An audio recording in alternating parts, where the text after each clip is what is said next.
Territories are really weird. Like, they're US citizens, kinda. And if you're from American Samoa, you're not a US citizen, you're a US national, which is like a downgraded version of a citizen. And they all pay federal taxes just like we do. But they can't vote for president, and they have no representation in the Senate. That's nearly 3.5 million people that are a part of our country who have to live by our laws and pay federal taxes, and none of them can vote. That's around the same amount of people as the populations of the 5 smallest states combined. So let's talk about our biggest territory, Puerto Rico. As a territory, it has a limited voice at the federal level, which is unfortunate because Puerto Rico struggles with poverty, their economy, infrastructure, and has a crime rate of 18%. For reference, ours is 0.1%. If they receive the same federal benefits as states do, the quality of life of their citizens would increase. How do we know? Because before Alaska and Hawaii became states, they were in a similar position. Now they both have poverty and unemployment rates below the national average, and Hawaii has the 5th highest average household income in the nation. Historically, statehood brings reduced violence, more safety, and a better economy to former territories. Some people object to Puerto Rican statehood by saying that the people there don't want it to be a state, which is true. If you're looking at data before 2012. A series of referendums, which is basically a political-related poll question brought to people to see what policies are popular or not, were brought to Puerto Rico regarding their status as a territory. The referendums of 1967 and 1998 did show a minority wanting statehood, but ever since 2012, the majority of the population has polled in favor of statehood. This is something that the people want. Another thing, of course, is the cultural baggage of Spanish being the primary language of Puerto Rico, with only 50% of the residents speaking English. But are we really valuing what language they speak over their quality of life? Countries like Papua New Guinea have 840 spoken languages among its population. Why are we concerned about linguistic diversity? Another place vying for statehood right now is the District of Columbia. It's got a population of 700,000 people who pay taxes, more per capita than any state, and serve jury duty, and DC is treated like a state in over 500 federal laws, and none of its citizens can vote for Congress members or senators. Here, this guy explains it better than I do. People don't realize there's 700,000 of us here that don't even vote. And you strike me as like a Schoolhouse Rock man. Yeah, right? I am. I'm of that generation. You know, 3-ring circus, Yeah, right? yeah. DC had a no-ring circus until the 60s. So talk about that. What does that mean specifically? We didn't participate in the national government. We were a federal agency for all intents and purposes. We didn't pick up the presidential vote until the 60s.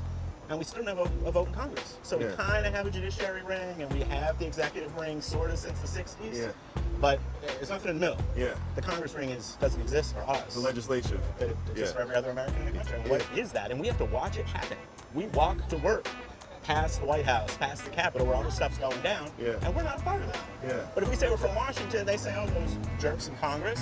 So we don't even get to vote. So you travel around, I'm from Washington, people are like, oh, you guys don't know what you're doing out there. Right, exactly. It's the worst case scenario. Yeah, it is, and it really puts you in that same position that like Puerto Rico's in, or where it's like you're sort of like this in-between space.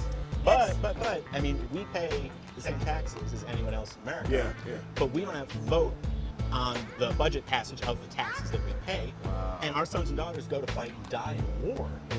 And we don't have, not that we declare wars anymore, but if we did follow the Constitution, we wouldn't have someone voting on that. Yes. Some people are saying that DC is too small both in population and its size geographically, but it's got a bigger population than Wyoming and Vermont, and there's no minimum size threshold for statehood in the US Constitution. Like, imagine if Wyoming couldn't vote. That's what this is equivalent to. The Constitution classifies DC as a district, not a state. So what we can do is shrink the size of the actual district down to just the government buildings and create the state around the residential area that surrounds it and call it the Douglas Commonwealth so that it retains its DC initials. The Constitution says that the District of Columbia can't exceed 10 miles square, but says nothing about a minimum size. So this is totally constitutional. Another argument against the statehood of both DC and Puerto Rico is that it's a liberal ploy to get more blue votes and blue electoral votes. We know that DC is going to be a pretty partisan state. There's no Republican elected officials in DC, but I could just as easily say that Republicans want to suppress votes to stay in power. The Washington DC Admission Act, which is the act that would make it a state, passed our Democrat-controlled Congress, but probably won't survive the Republican-controlled Senate. I've also heard why doesn't DC merge with Maryland? But neither DC nor Maryland want that, and DC has made it pretty clear that it wants statehood and not merger. So where do I lie? Well, I don't don't know if we should go around turning all of our territories into states, seeing as how inserting ourselves into nations and making all the decisions for them has gone in the past. So I like this idea of regularly doing referendums in these territories to see what the people living there actually want, because becoming a state does get you benefits, but it also comes with the requirement to participate in our government, which we can't assume all of our territories are up for, but we should listen to the ones like Puerto Rico and DC who do want it. Statehood gives them the right to voice their concerns at the federal level, vote for things that affect them, and receive better federal support. So I really think statehood is the best option for these places, but obviously only if they want it. We also have to consider whether or not these territories would prefer to be independent from us entirely, but when they tell us what they want, it's our responsibility to give it to them as soon as possible.